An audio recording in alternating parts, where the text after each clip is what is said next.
Hi, my name is Karen Fast, and for my out of the box experience, I chose to interview people that have lost a loved one to cancer. This subject being something that is very relevant to our society today. It's sad to say, but many people have lost someone to this sickness. It's said that one of 20 children will lose a parent by age 15. One out of five experience a death of an immediate family member before the age of 18. This being the reason why, as a future teacher, it is important to be exposed to this topic. It is hard to deal with a death and learn to cope, especially as a child. That is why a child should always have a supportive and caring adult to get them through this situation. As an educator, it is important to be an active participant in a student's life, even though sometimes it may be difficult to deal with. Not only this, but I'm hoping this experience will help me in my personal life. I am not a person to talk about my feelings, let alone talk to someone else about a touchy or difficult subject. I always let my emotions get the best of me, which is something I've always struggled with. For instance, my dad lost his mom to cancer when he was 8 years old, and I've never been able to discuss this with him. We've talked about the basics, but have never really gone into depth about my grandmother. It scares me how I'd rather not know anything about the subject just to spare my dad's feelings. It's difficult to think that I'm depriving myself of information that may help me understand what my dad went through. Not only this, but information on my grandma that I never got to know. This experience helping me out to be able to speak about these topics with people. I want to be able to be someone that a person can count on in any situation. I don't want to be uncomfortable the rest of my life when it comes to the subject of death. This being something that is heartbreaking, but inevitable. It's something that happens around us every day and affects most people in their daily lives. I've lost many family members to cancer, besides my grandmother, which makes it that much difficult to go through this. This being a learning experience and a way to finally cope after being closed off to the subject for many years. Not only this, but being able to hear on different people's views and experience will help me as well. Being able to walk in someone else's shoes is something I find hard to do. Finding out what people go through and are thinking makes it easier for me to understand a person. Judging from afar being something that I tend to do without even trying to get to know a person first. Since I tend to come off shy, I always think that people don't want to talk to me. I'm always categorized as someone who is awkward, this being true when I'm talking to someone new. This experience hopefully helping me out by being a more open person to new possibilities. This helping me know that I can deal with subjects that may be tough and overcome everything in order to help other people that are in need. I'm tired of avoiding the subject and always trying to get away from this. I'm glad that this will be a way to grow as a person and prepare me for what's to come in my future. This being important since I can't just run from a student or let the student struggle on his or her own. My job being to instruct the student and make them feel as cared for as possible.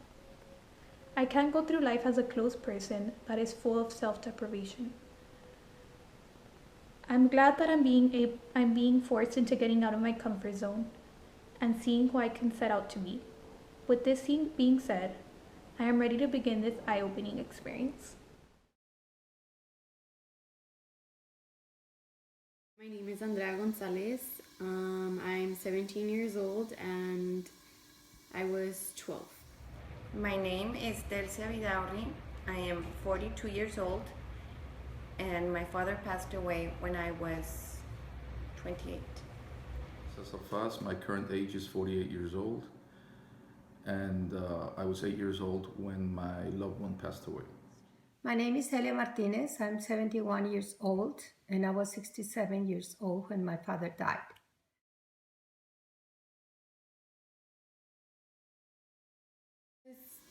41 when he was diagnosed with cancer.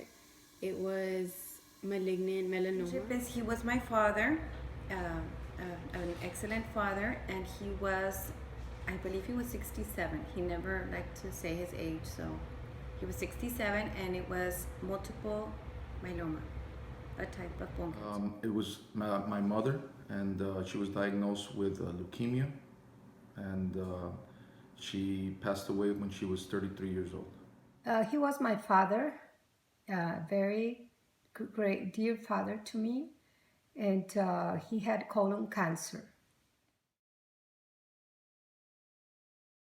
It happened really fast. I think it was around 8 months They said it would be 3 months, and it was 3 months exactly. She was discovered, um, I think it was in July, if I'm not mistaken.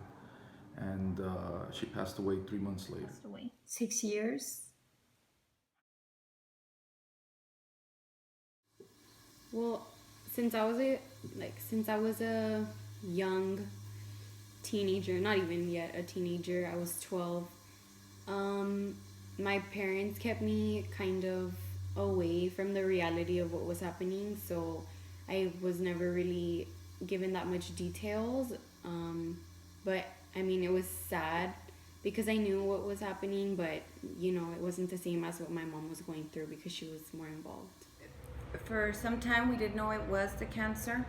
So I truly believed he was just having kidney failure and that we had a chance for him to survive. You know, since I was very young, for me, I think it was just that, you know, I always thought she was going to come back. I never thought that nothing bad was going to happen to her. And the way I felt was basically I just missed her because she was in the hospital for 3 months. And she was in Galveston while I was here in Laredo going to school.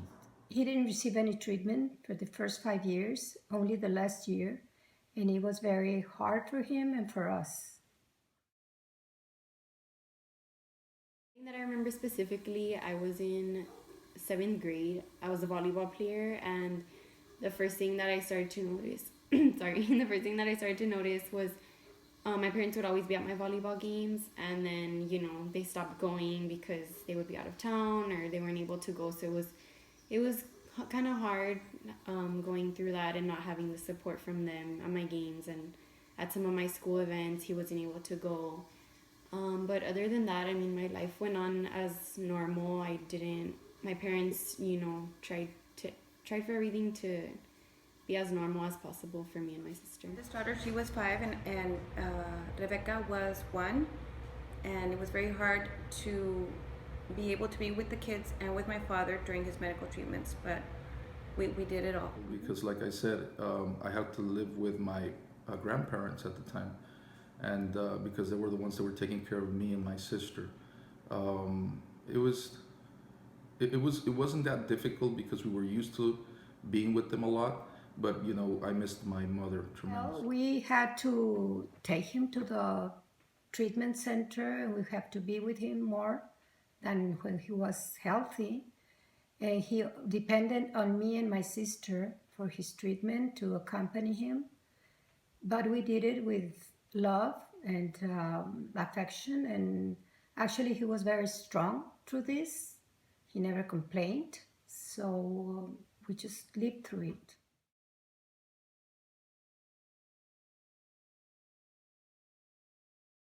Actually there, I was present at the time. You know, it was a very calm setting. It was nothing traumatic. It was peaceful. I mean, I think everybody had a different emotions were going around in the room, but I mean, we all knew it was coming at some point, so I guess you could say I was pretty prepared.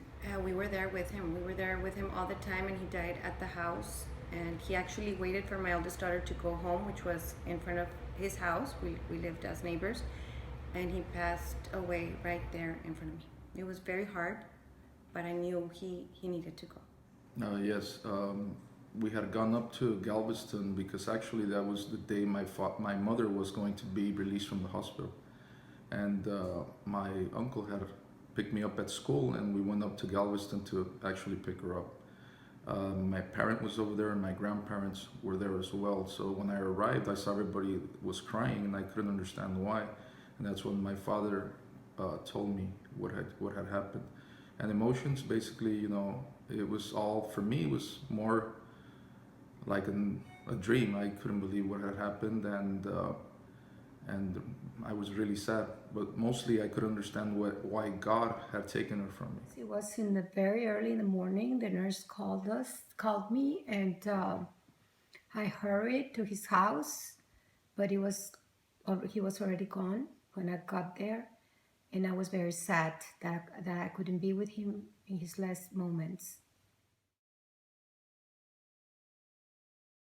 After, I think mainly it was kind of having anger towards my family, and we kind of all separated, but that comes with any passing of a person. I mean, you kind of distance yourself from the people that you love because you're in denial, or it's part of the grieving process. But definitely now, it's been 5 years, so I mean, it's just things are better now. It was hard going through it in the beginning, but every year things get easier, and it's all about having a positive attitude. So you could see that we're good now and happy again. His passing impacted my life forever. It was never the same, never. And we miss him a lot. Well, it's really difficult to answer that question for me because I really don't know what the outcome would have been. I don't know if I would have had my mother, what kind of person I would be now, and what impact it would have during my life.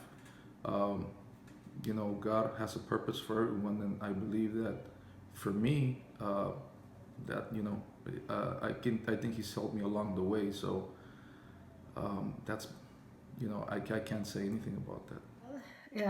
He was 91 years old when he died, so he was very close to me. Every weekend he spent with me, so I missed him a lot. But I knew it was the best for him because he was suffering a lot at the last 6 months. This experience has been an eye-opening one in every sense of the word. I have no other way to describe my thoughts, feelings, and experiences throughout the time, but I do have some highlights I would like to share. Going into this, I thought it was going to be hard, but I never imagined what I was going to have to go through. Interviewing 4 individuals on their thoughts and emotions on cancer was draining emotionally and physically. It was more difficult to hear those individuals talk about their experiences and everything they went through when losing someone to cancer. This is something that definitely pushed me away from my comfort zone and helped me develop empathy. This happening when I left my life behind and stepped into these people's shoes for 10 minutes. Those 10 minutes being something that I don't wish on anyone. Having to ask people some of the most personal questions was the hardest part to me. Since the interviews focused on the individual's emotions and not that of the person going through cancer, it was more difficult. They had to talk about their personal issues, some people having hidden some of these emotions many years. This assignment is something that truly touched my heart and prepared me for what's to come in the future. Sometimes as an educator, we are going to have to ask those difficult questions and develop empathy towards our students. We never know what these students are going through at home and what might be affecting their day. Knowing how to ask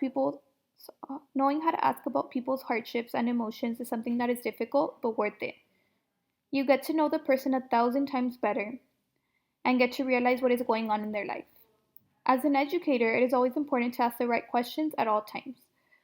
A child may never receive any consideration outside of school, so it is important that we make every child feel loved and cared for. Some of these students spend more time with a teacher than an actual family member. When losing someone, it is important to have a strong backbone and help bounce back into your life, especially when someone is missing.